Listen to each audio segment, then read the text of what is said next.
Hello, everybody. Welcome to your MOCA Weekly Town Hall. I'm Max. That's Renee. Below me is Daim. In the corner, diagonally across from me, is Colborne. We are happy to see you. How's everyone doing? It's a pleasure. We didn't do this last week. It's been a long time. Hey. Good. Hey. I'm great, Max. All right. Fantastic. It's Are you feeling cosmic, Colborne? Usually cosmic, and I've been put in the corner. I guess everybody's in a corner. Nobody puts Colborne in a corner. Nobody puts baby in a corner. I just watched Dirty Dancing for the first time, I think last week, I guess Friday night, and that line is kind of arbitrary in the movie. She's literally like, baby is literally sitting in a corner. Patrick Swayze walks past the table and he just kind of looks at. She's sitting with her parents, walks to the table, and he just says, "Nobody puts baby in a corner." It's not like a return to any motif that happened earlier in the movie. It's not like meant metaphorically, like nobody puts baby with her back against the wall. It's literally like nobody puts baby in the corner of a room. And I thought it was, and it's like with 3 minutes left in the movie. I thought it was kind of odd, but I guess that's neither here nor there. Maybe Patrick Swayze believes that corners are where demons gather. That would be a subtext that it would be, I guess, helpful. Maybe It would enrich the movie. Research that. You can write 6,000 words on baby's meaning in the end of Dirty Dancing. Okay, let's get into some stuff. We can start here. Colborne, first of all, thanks for liking my tweet about what we're going to talk about. So for months and months and months and months, maybe even longer than that, everyone in this chat has been telling me that if I just use AI if I just started integrating it more into my life, I could do all sorts of interesting writing projects and really advance what I'm capable of doing on my own. And I was like, no, that's not how it works. And then finally I decided, because I've been writing some stuff on my own recently, and this will be a larger point, to start using AI for research purposes. And it's amazing. I was telling Renee and Daim just before the call that I had just published this 6,000 word research report basically on AI bias when it comes to Torah scholarship, Jewish commentary on scripture and such, and all the ways that AI kind of structurally fails to provide correctly attributed insight, and it messes up all sorts of things. And there are all these really important influential figures that general purpose LLMs just ignore, not because of their public stature or anything like that, but just because of weird clerical errors sometimes, because of the nature of the kinds of writing they did and where it was digitized and how it was digitized. And you could just find all of these really intricate problems in outputs when you have I found when you have this clearly defined problem. So I don't know. I mean, there's a lot to talk about on the subject of AI writing. I've started to use LinkedIn a little bit more, and I'm constantly flooded with posts about really banal and repetitive posts about AI writing, and obviously things using AI. And I don't know. I mean, I have some conclusions that maybe I've drawn, and perhaps we can start there. Or if anybody has an idea off the top of their head when it comes to AI assisted content, AI assisted research, Colborne, please take it. I just read, no source is me in my own reading, that agentic traffic on the internet has now surpassed human traffic. Oh, I saw that tweet too. For the first time ever.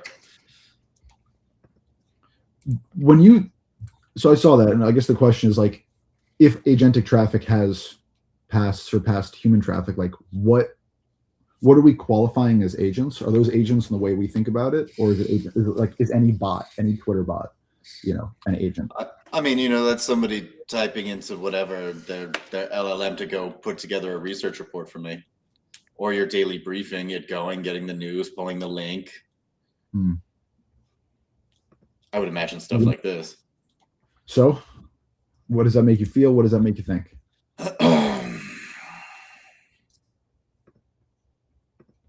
Kind of like shows us where the web is going. Yeah. And honestly, personally, I'm not convinced it's a bad thing. Like I see the long-term evolution of this ending up in a way where, there'll probably continue to be places that are sort of, I don't know, designed and published with the intent and assumption of a human of human beings regularly reading stuff directly. But by God, there's a lot of shit online that honestly does not genuinely warrant direct human interaction with, and you're probably going to get a better experience by getting the info indirectly through your agent. I've never really heard it posited as a positive before, or at least not directly heard it positive as a positive before. I'm curious, Daim, like, can you expand on that a little bit more? Like you said, it's not going to be all such a bad thing if agentic traffic is outweighing, human traffic. Why does that not clarify you? I mean, I have my first use of the internet was through a local BBC, which stands for BBS, which stands for a bulletin board system, which were basically like, they were not ISPs. Half the time they were just, random dudes with like bulletin board software on their home computers, and allowed other people to dial in with their modems and like download shit and play games and whatever. But the one that I was using was professional enough that it actually provided a way to use the internet through it. And so I used the internet through dialing in with my modem to this bulletin board system, starting up a Linux terminal, not locally, but in this, program that I was using to access this remote computer. And inside this remotely accessed Linux console, I was using a text-only browser to browse the internet. And if I wanted to look at pictures on a website, I had to download the pictures to the Linux system on the remote server, and then download it locally to my computer and exit out of the program, because this was DOS, so there were no tabbing to the other window, and check it that way. So all of this to say, I've been all around on the internet for a long time, and in what I in some ways consider its sort of pre-commercial glory days, the internet was this amazing place of endless rabbit holes, largely written and produced and published by people without a profit motive, that were not necessarily always at the same quality. But back then, I think the people who were online had media literacy enough that they could tell when it was some dude typing up shit they don't know about from their mom's basement versus a professor writing on their dissertation topic in their free time. And it was amazing, it was glorious, and it genuinely warranted human attention. Now most of the content online is basically garbage put up designed to lure human beings to look at ads. Yeah, I'm gonna And- jump in there. Can I jump in? Oh, go ahead. Yeah, Finish. of course. No. Well, no, I go was ahead. just gonna. I read another great kind of case in point article today about how Glamour, the magazine for women, had this long illustrious career, published whatever a ton. Now it's basically been 70 staff members laid off, CEO fired, and they're turning it into just a shopping link portal to send people to Amazon or to Nordstrom's.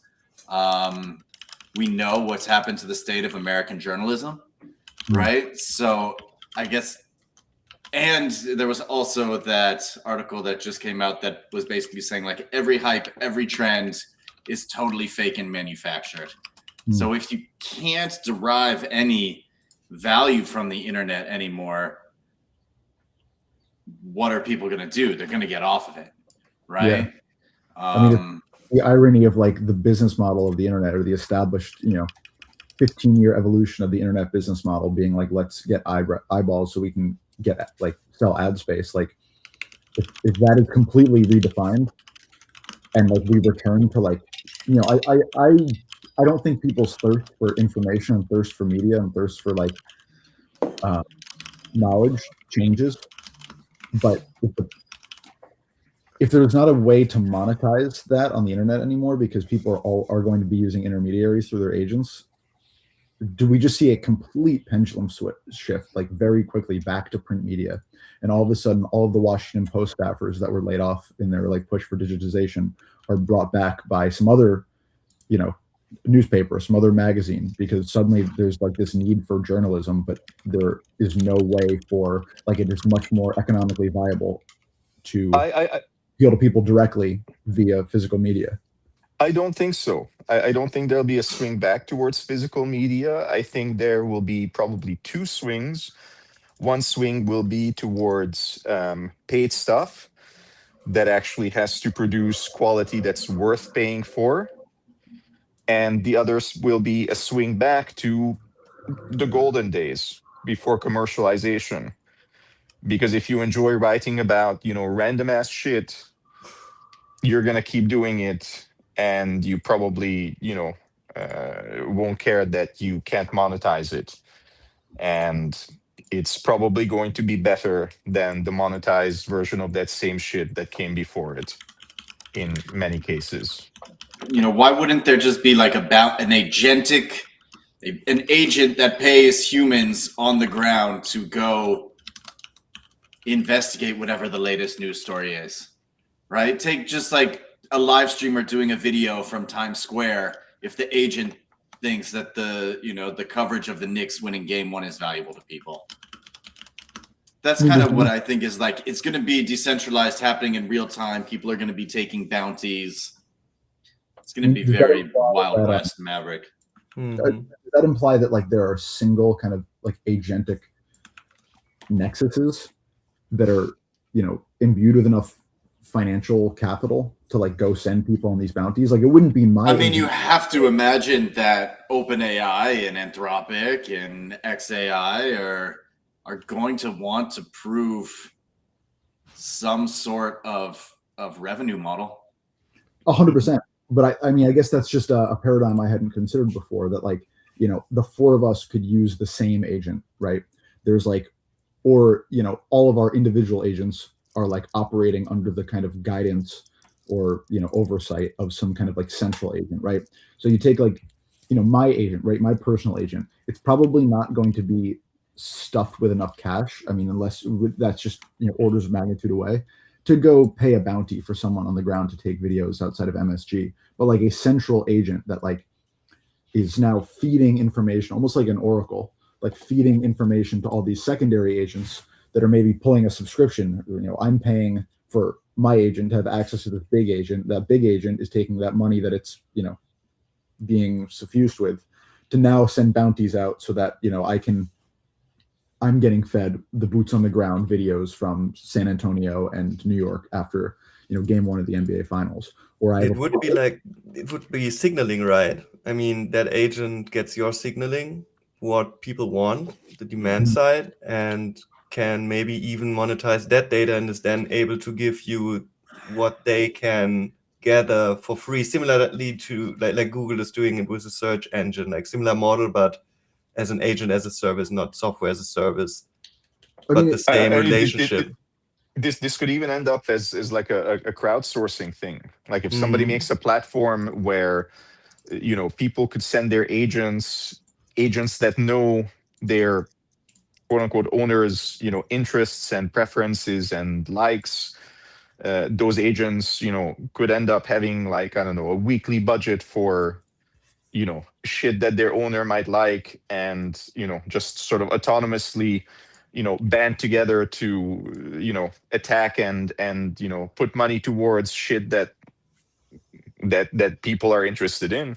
I mean, here's the Right. problem. And then it doesn't have to be a single agent with like millions in the bank. It could be 100,000 agents with $10 to their name, and the freedom to spend half of that to their best judgment. Yeah. I think the problem that I foresee, and it's not any different of a problem we have today. It's just maybe a problem that AI won't be able to solve for, is just the discoverability factor, because we know that AI, at least AI today, like engages in feedback loops. And if you have an agent that let's say politics, right? This agent knows that I'm looking for like left-wing based American politics, so it's sending me to some CNN post CNN reporter who's really knowledgeable and has a wide audience base and is really trusted.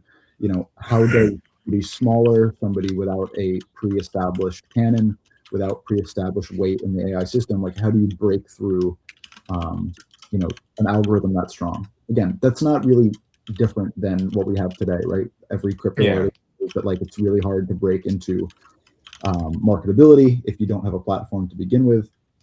But I mean, you're describing an existing problem that AI definitely won't solve, but somebody will have to eventually.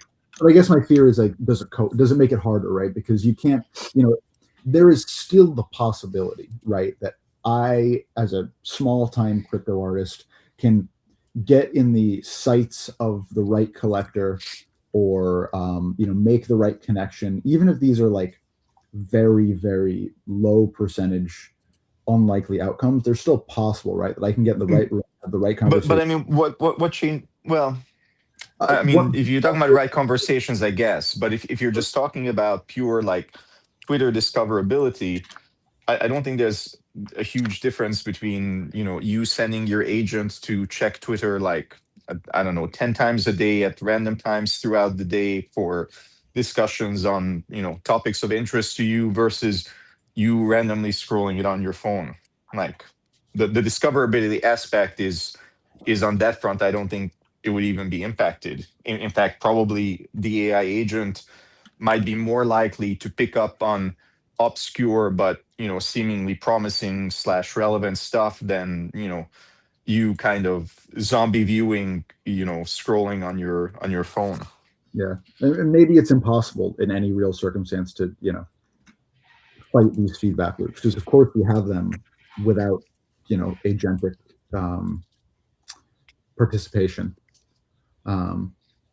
But I just think about myself, like if I wanted to be a sports writer, so to speak, right? If I'm like starting out my career as a sports writer and I'm trying to get noticed by like an AI that is you know either an AI oracle or individual AI agents that are picking up on sports writing, like it just becomes way harder for me to break into that, because um, I guess feedback loops have already been established. But again, that's not really changing the paradigm, so to speak. It more just kind of makes like the nexus of power more inaccessible. I'll but but never. but then but then I think in some other ways it honestly might push things in a slightly different direction.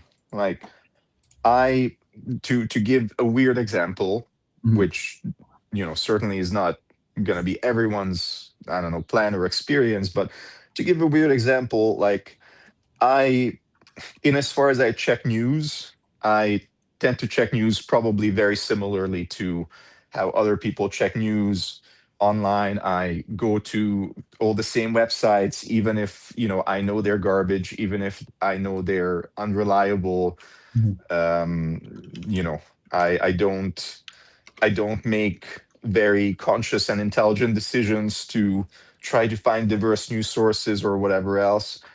On the other hand, for the moot, when I sort of did a bit of work um, to kind of nudge them towards intermittently trying to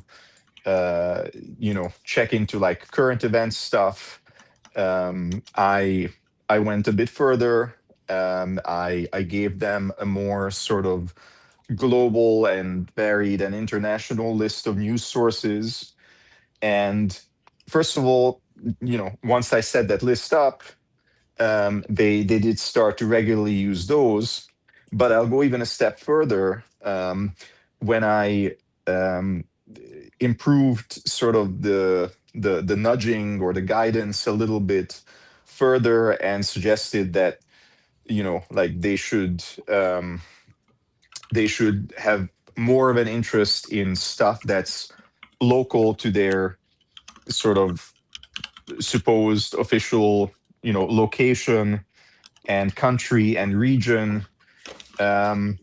They surprisingly oftentimes stopped preferring the news sources I selected and started like just looking online and finding stuff that is from my perspective obscure, but probably from like a local perspective that they're trying to sort of embody makes perfect sense. And so intermittently through reading just even the moods posts, I'm exposed to news that I probably would never otherwise have come across. And I think you bring up a really good point, perhaps inadvertently, that like there is always going to be an audience for like hyper local, information, right? No matter what kind of system we're talking about, like geographically local or systemically local. And like if there is more ability for discoverability in these kind of like unknown, or to you unknown, like dark corners of information that aren't otherwise getting attention, that just means that like there's more impetus for like people to exist in these niches, for people to like create within these niches. And I think that that's a paradigm shift in and of itself. We currently exist in a media landscape, and we have for a while, that almost exclusively prioritizes like wide accessibility or widest possible accessibility. And I think that is obviously, you cast a wider net. And so when the game is like eyeballs and attention, that's what you're looking for. I think it's why you have like so much clickbait. You know, but in a world in which I am being fed deliberately information that appeals to me specifically, there are going to be all these more kind of subterranean, smaller corners that me and everyone else with a sensibility like me, who wouldn't otherwise have a way of interacting with one another, or we wouldn't be able to come together to create a news outlet.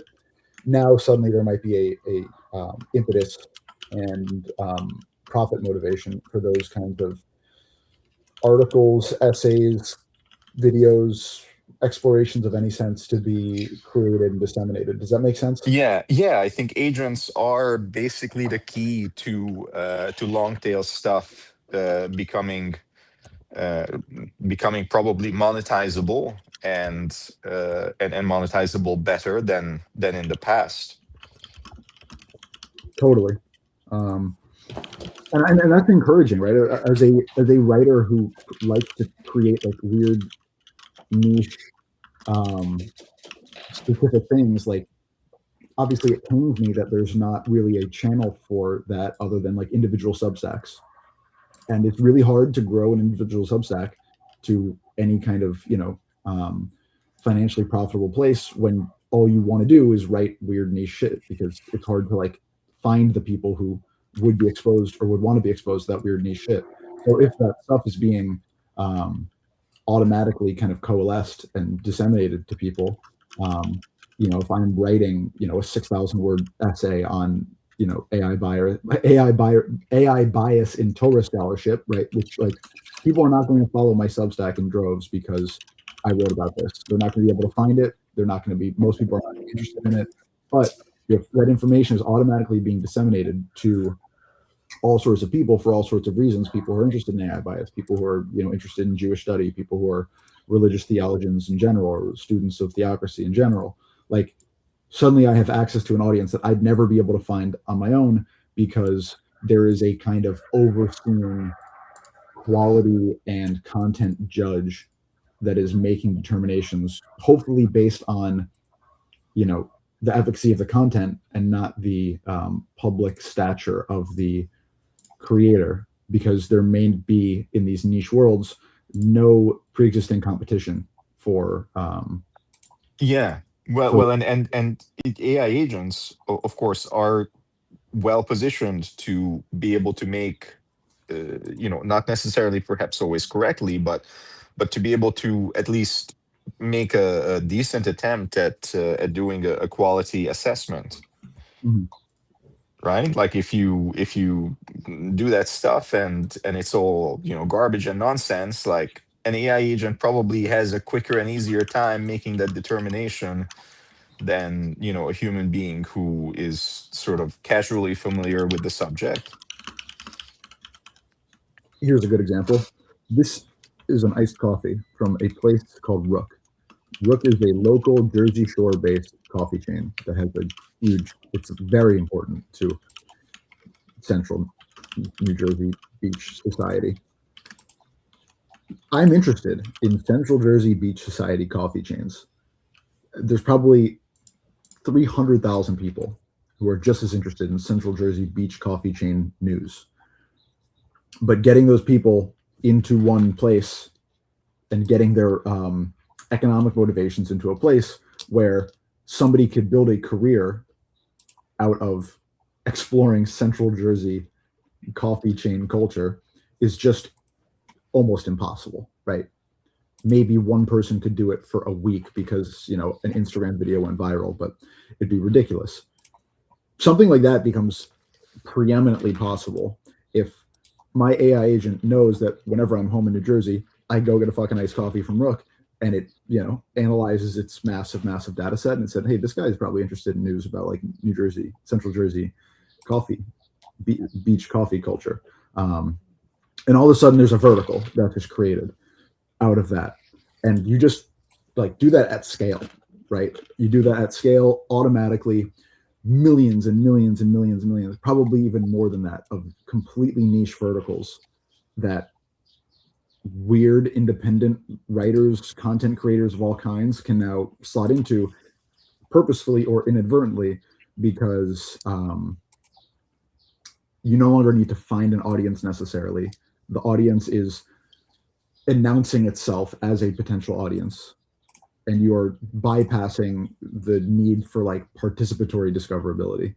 So isn't that the peak of like technology and capitalism, where every interest of every individual is known and they can just funnel the consumption that you want to you? I mean, yeah. Now, I would say I probably see it as far more benign if the agent in question is under your control and you know does what it does to But it won't cooperate. be. Well, yes, and then What I what what will see it as control far is to less be benign expected? Yeah, I mean, at least for for the 95%, average person. for Yeah, 95% yeah, of people, they're getting their agent through either Meta, Google, Amazon. yeah.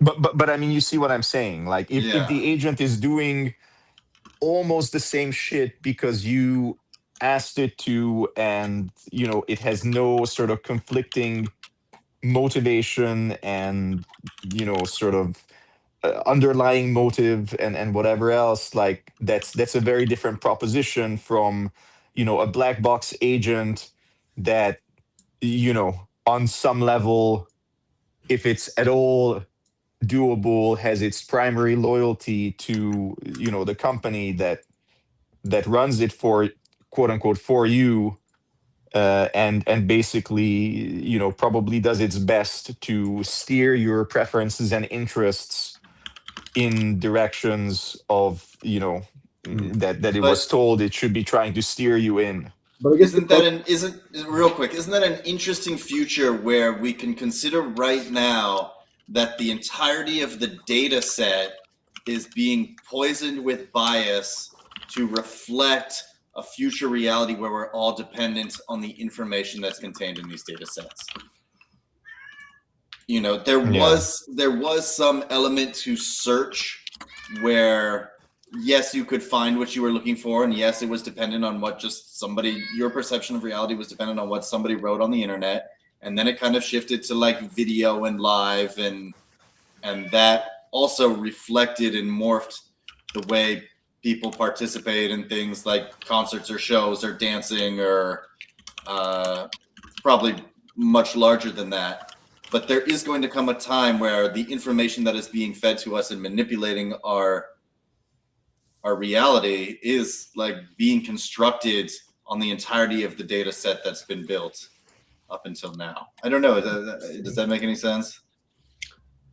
I think it does. Mm-hmm. I'm a little lost. Yeah, that's okay. Me too. We all lost. Just basically that even if you control your own means for inference, it might be such that the information that is being inferred from is poisoned in such a way that it's not really even neutral or unbiased to what you might be trying to avoid in the first place. I mean, like right now, when you ask your Hermes agent to search something on the web, it uses, I don't know, Brave Search or something as a default, or another provider that's on the cloud. So you are already getting a pre-selected search result stuff based on the search engine that you're using. You can also insert like Google API keys to use Google, or let your agent use Google. Like that thing is something. Like my Hermes agent is using a self-hosted search XNG instance, which is like a meta search engine that connects like different search engine providers. So when I ask my Hermes agent something, it will already have a totally different search results that come back for the same, question or search query than somebody who is using the default Hermes setting.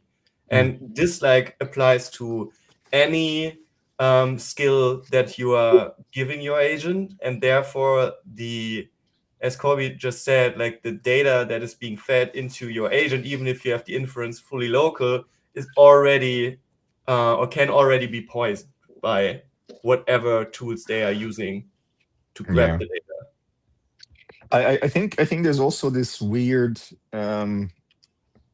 possible I don't even know what to call it. I don't think it's an angle, but and tell me if this makes no sense, because maybe this is just me being on copium, but I almost feel like it's gonna be one of those things where stuff like that will probably work best on people who are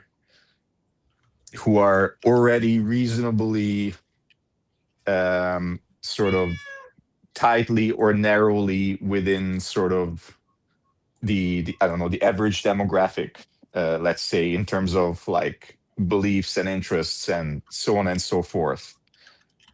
Because I feel like if you look at like what sort of biases might make sense to target at your average Toronto-based Canadian, I don't know, approaching middle-aged guy, I feel like I don't know how much of that would be very productive to aim at me as a still sort of strongly culturally rooted Hungarian Canadian immigrant who is Muslim and, doesn't much watch Canadian politics, isn't into the local sports scenes, so on and so forth. I could go on. I'm not like the other guys, I guess I'm saying. And I wonder if being sufficiently divergent from, the notional average might make, people like that sort of sufficiently outside that they're like not worth targeting in some of these ways, or even if they are targeted, like it's clearly, gonna fall sort of on deaf ears. Does that, I don't know, does that make any sense? Yeah, except it does. I think you have maybe a bit more time, but if we're talking about like data centers in space and data centers filling the oceans, then they're going to target you eventually. Yeah, it will like not stop until I think everything is completely known. It gets very like end of Westworld in that way, where there is just the supercomputer sitting at the heart of everything, and everything's known, and okay. And as you say that, part of me starts to wonder, maybe I'll have some like slight benefits from that, because right now, like, there is a shitload of media out there that I basically have no access to. Think, Hungarian dubs for, probably most shit that's on Netflix. But the Hungarian dubs are not licensed for, use outside of Hungary.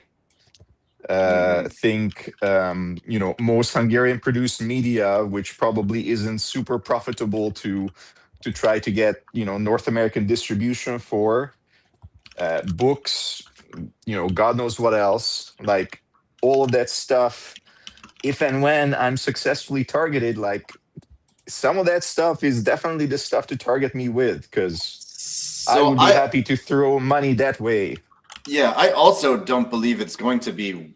I think it's actually going to be a lot better. And I think, I think it'll be. I think it'll be. I hope it'll be better. We'll just leave it at that. Could it be worse? I mean, I think Like- it already gives more power into the hands of the people, as it was, I don't know, with like this, the last cycle of the internet, where everything is stored in the cloud. The fact that you can now run intelligence on your own hardware, and that also NVIDIA announced new notebooks.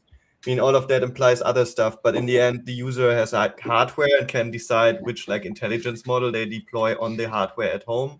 And I think that power is something that cannot be underestimated. Also, the ability to vibe code your own software. That is so much power that the individual get, compared to the previous paradigm of Google being the big boss and nobody else could do anything against that.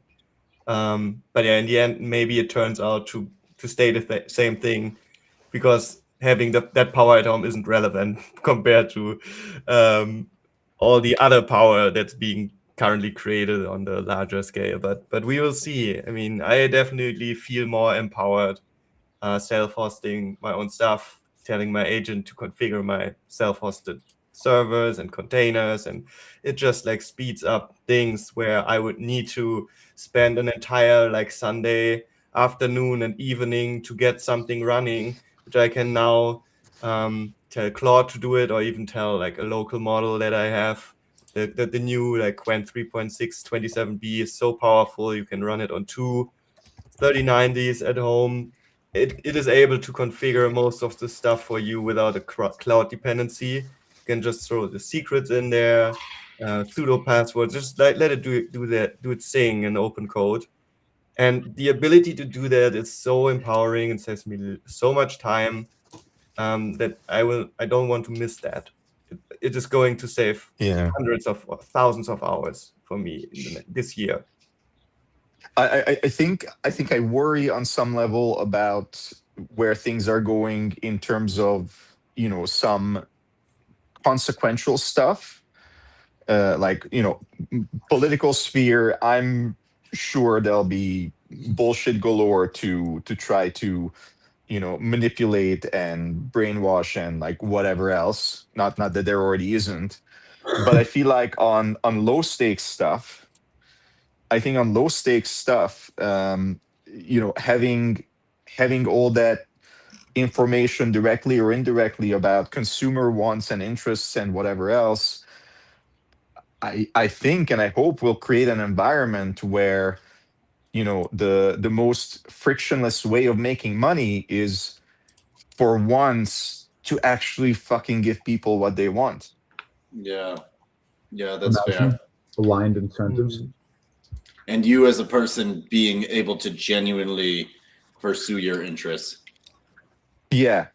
And you as a person Being less stuck in that local average that being able to pursue your interests, but also like recognize your interests, instead of just kind of being, I feel like I'm obviously prone to it too, but I think so much of how we spend our time and what we spend our time looking at is just based on like what's presented to us, and it's kind of unthinking, right? Like I know one of my fundamental problems with like the general like Instagram algorithm, for instance, is it just decides what it thinks I want based on what I just saw, right? So it's like if I just was watching a video about Japanese food, I'm just gonna get all videos about Japanese food. Mm-hmm. And it's like if I am not able to, if I'm just being like fed information based on whatever my mood is in the moment, I don't know. I feel like I'm not going to be able to like get a sense of myself, get a sense of what my interests are, because my external environment or what I'm internalizing is just always reflective of what's happening currently. And so it's like the memory element of it, right? The reflectiveness element disappears, and it's all reactivity. It's all present, which is like great in Buddhist senses, but I think bad when you're trying to like get a sense of yourself as like a person, what your nuances are, what your niche interests are. You obviously can't really dive deeper into things because there's no opportunity to dive deeper into things because you are kept at this high level, surface level of exploration about a lot of things until, you have another thought or another interest, or, you don't use an algorithm for 15 minutes and then a whole new set of content, whatever you want then, or whatever, the person who was like looking up on their phone, etc. So yeah, I think I agree with the general tenor of this whole conversation. Like, of course there will be corruptions, and of course there'll be ways that it's used to manipulate. But I think that the current system of information discovery and dissemination is like so deeply broken that I'm like not sure it could be like fucked up more. Honestly, Yeah. like social media just did such a terrible job. Like being that like we are in like late stage social media, and late stage social media is like so mentally, emotionally, intellectually cancerous. I'm almost just like, let's just take another thing and use it to break the current paradigm, and then maybe we can fix that one, because we can't fix this one. We have shown a repeated inability, both as users and as builders, to a repeated inability to align incentives using this technology. So maybe we can figure it out better with what comes next. But this one is just like toasted, as I think basically everybody agrees. Yeah. And I mean, I feel like every person out there probably has, at least a handful of like weird niche interests that, on the face of it seem like absolutely pointlessly, unfeasibly unmonetizable.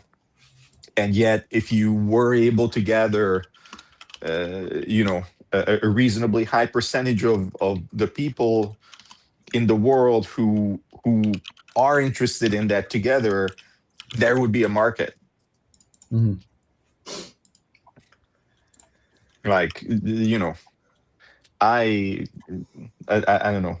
I think you probably vaguely see the AI, Torah research you did in that vein, but like, I'm into that. If I could, tell my my agent today to, always low-key keep a lookout for like AI, theological scholarship type, mashup content. I'd be happy to receive that whenever somebody out there produces it. And if I had an easy way to I don't know, tip or pay for that, I probably wouldn't mind doing that either.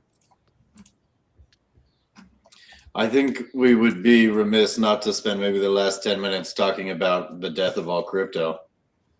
Yeah, what's happening on the market? Why Bitcoin down?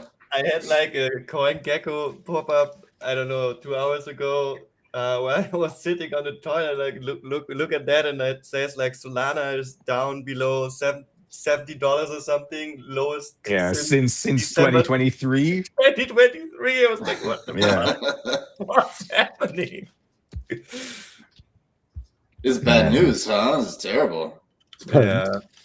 Well, what's the reason? Well, I've heard numerous reasons. Obviously, Michael Saylor selling 32 Bitcoin is not great for him, standing on a multi-year pulpit and screaming buy, never sell. Impending tens of billions, hundreds of billions of dollars in fresh capital being allocated to SpaceX, Anthropic, and OpenAI. General death of the Bitcoin and Ethereum narrative, just the crypto narrative in general. And then probably just technical cascading liquidations, people talking about everything down until December. This is pretty nasty stuff. Just when you thought we were out of it. But the one that I'm most interested now is like in this world. In this world that we have just described, do Bitcoin and Ethereum have a place? Honestly, I mean, Ethereum does. It's an interesting question of like, in this world, what is valuable other than like knowing yourself and your interests and the depths of your interests and being delivered everything that you care about instantly, and assume that there's pretty much no need that the robots have replaced all labor input and the LLMs have replaced all kind of knowledge input.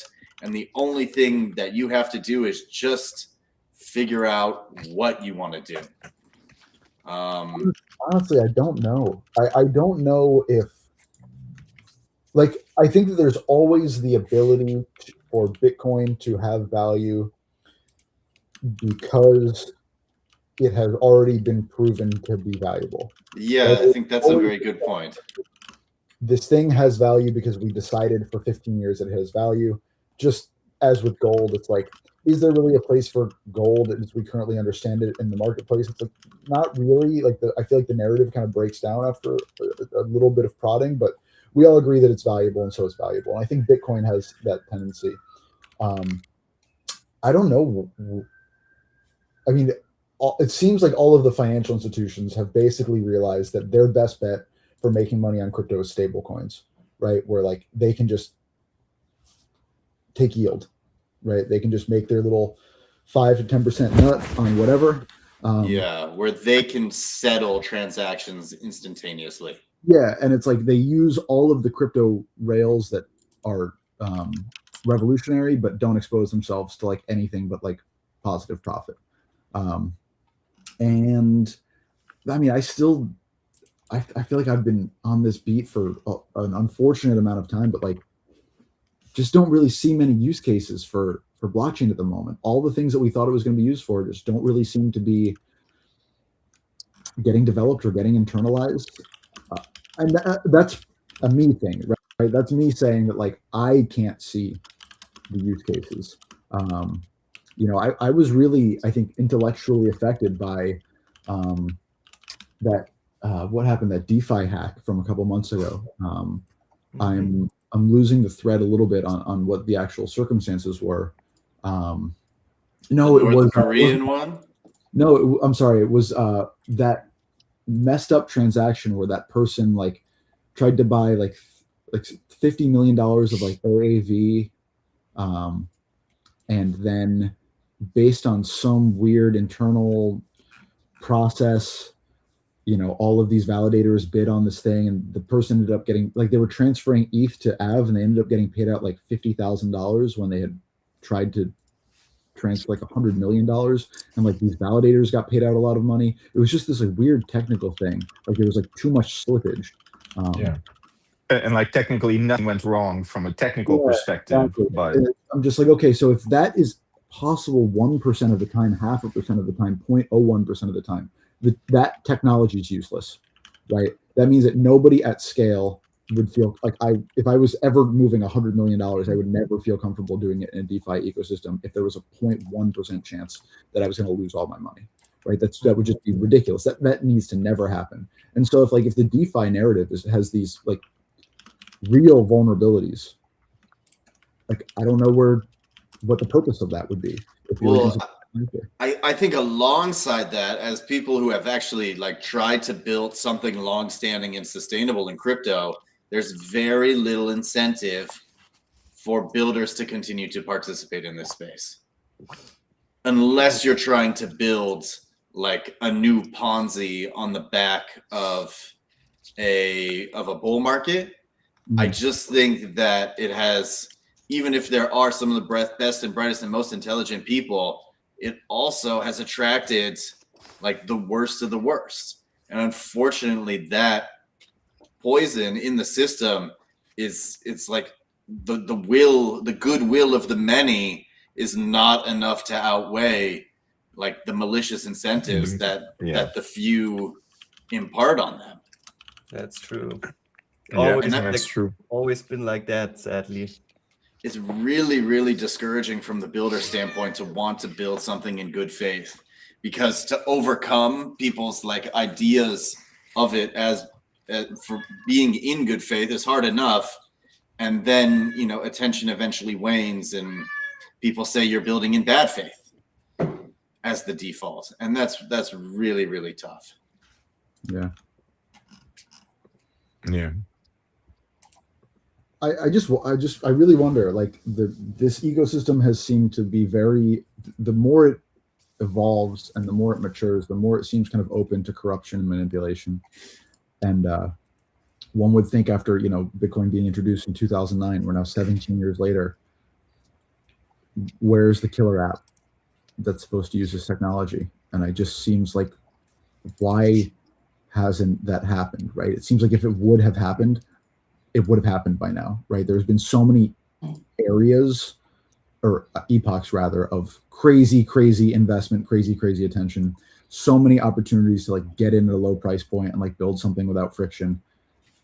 I don't know. I wouldn't say I've like lost my faith in the technology, but I've certainly lost my faith that it like is going to move forward whilst like holding fast to its original founding values. And so I don't know. Like then at that point, like what is it useful for? Who is it useful for? I mean, it could just be gold, and then Ethereum could be, every other asset, just as store of value assets. Yeah. I think the art store of value asset makes sense. I think Ethereum has, I don't know what else. Yeah, but I mean the world computer thing, has demonstrated value. So like that part I don't see going away.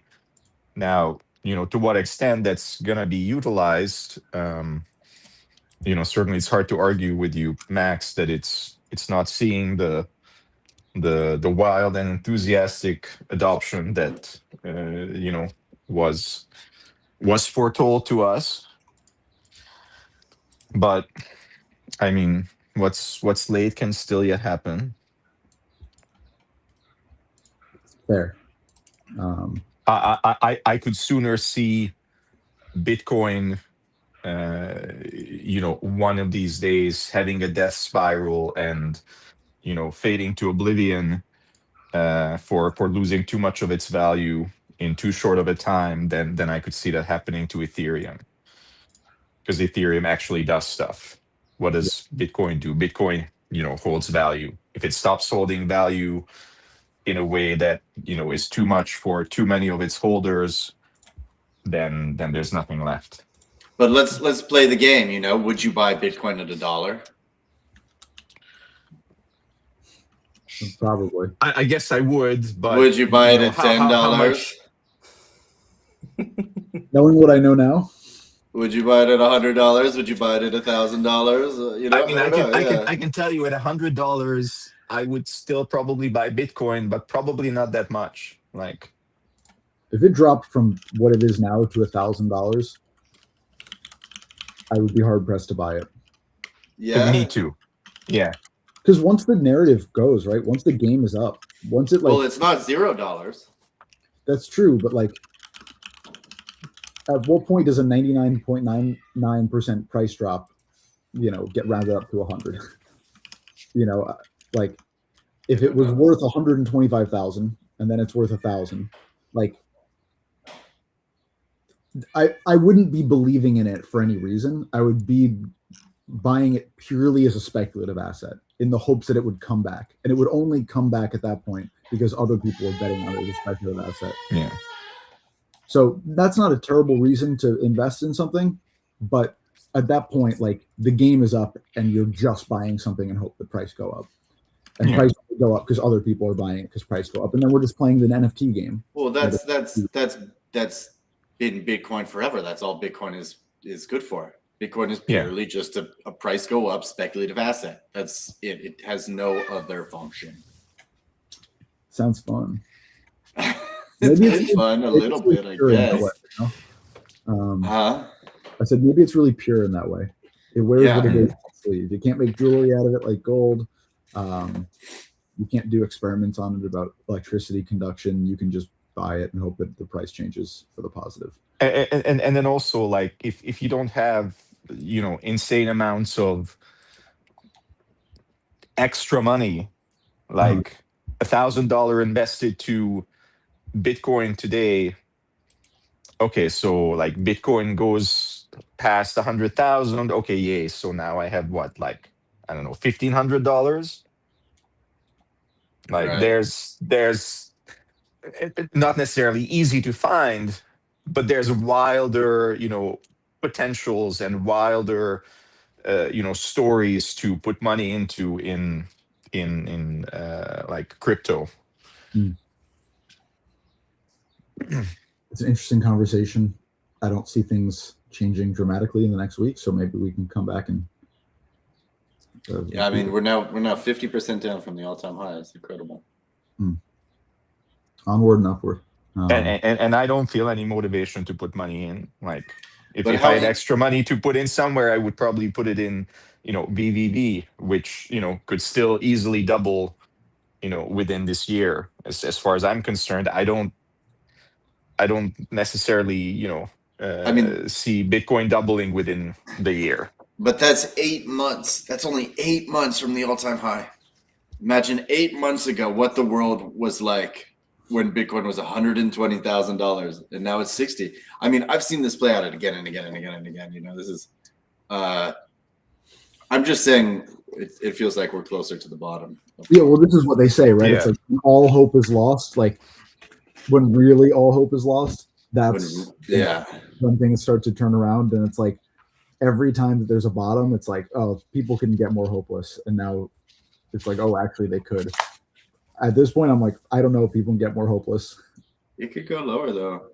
I mean, Maybe. if you're looking at 21, the setup is exactly the same. It went from 46 we'll be saying, down to 15. It could go down to 30. I mean, it'd get really bad if Saylor's forced to sell.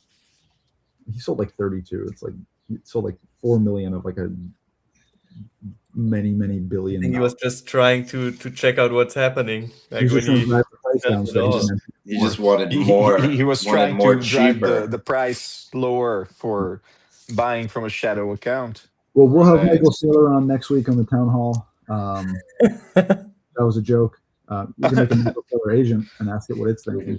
We could find somebody named Michael. I'm sure there's a lot of Michael Saylors out there. Next week we'll have kidnapped Michael Saylor. We'll actually make our own Sailor bot. Even easier, we could find a sailor named Michael. Yeah. Well, yes, that is probably substantially easier. We've got a week. We're not even going to be here. We're just going to have Michael Saylor. We're going to have a sailor named Michael. We're going to have somebody not Michael Saylor named Michael Saylor. Talk about completely unrelated stuff. Strait of Hormuz, very dangerous currently. Yeah, exactly. We're going in geopolitics. We're going maritime trade. Thank you, everyone, for being with us this week. Renee, Diane, Colborne, appreciate it, as always, your time and insight.